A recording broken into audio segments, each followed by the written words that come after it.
பச்சை பயிறு சில பேருக்கு பிடிக்காது. அப்படி பிடிக்காதவங்களுக்கு இந்த மாதிரி ஒரு தடவை கடையில செஞ்சு கொடுத்து பாருங்க. ரொம்பவே விரும்பி சாப்பிடுவாங்க. ஏன்னா எனக்கும் பச்சை பயிறு பிடிக்காது. ஆனா இப்போலாம் எனக்கு ரொம்ப பிடிக்கும். ஸோ இந்த கடையில் வந்து எப்படி செய்யணும்னு பார்க்கலாமா? அதுக்கு ஒரு கை அளவு பச்சை பயிரை லைட்டாக வறுத்துட்டு தண்ணி ஊற்றி நைட்டே வந்து ஊற வச்சிடலாம். காலையில் எடுத்து அந்த தண்ணியோடவே சேர்த்து நம்ம வேக வச்சுக்கலாம். ஏன்னா நான் வந்து அலசிட்டு தான் ஊற வச்சிருந்தேன். அதனால அதே தண்ணியை சேர்த்துட்டு அது கூட கொஞ்சமாக எக்ஸ்ட்ரா தண்ணி சேர்த்து ஒரு தக்காளி 3 பச்சை மிளகாய் கொஞ்சம் பூண்டு இது கூட கொஞ்சம் மஞ்சள் தூள் லைட்டாக உப்பு சேர்த்து நல்லா வேக வச்சுக்கலாம். நல்லா வெந்ததுக்கப்புறம் அந்த தண்ணியை லைட்டாக வடிச்சிட்டு நம்ம அதுக்கப்புறம் கடைஞ்சிக்கலாம். ஏன்னா தண்ணியோடவே நம்ம வந்து கடைஞ்சோம் அப்படின்னா நல்லா கடைய முடியாது. அதனால தண்ணியை வடிச்சிட்டு உங்ககிட்ட வந்து மத்து இருந்தாலும் நீங்கள் அதில் கடைஞ்சிக்கோங்க. என்கிட்ட கிடையாது. அதனால நான் பொட்டேட்டோ மேஷரில் வச்சு நான் அப்படியே நல்லா மசிச்சு எடுத்துக்கிறேன்.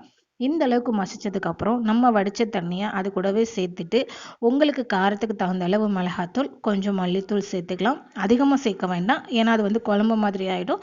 ஸோ ரொம்ப சேர்க்காம கொஞ்சமாக சேர்த்து மறுபடியும் அடுப்பில் வச்சு நல்லா கொதிக்க வச்சு நல்லா கொதிச்சதுக்கப்புறம் ஒரு கடாயில் கொஞ்சமாக எண்ணெய் விட்டு எண்ணெய் காஞ்சதும் கொஞ்சம் கடுகு அது கூட கருவேப்பிலை காஞ்ச மிளகாய் சேர்த்து தாளிச்சுக்கோங்க. நல்லாயிருக்கும்.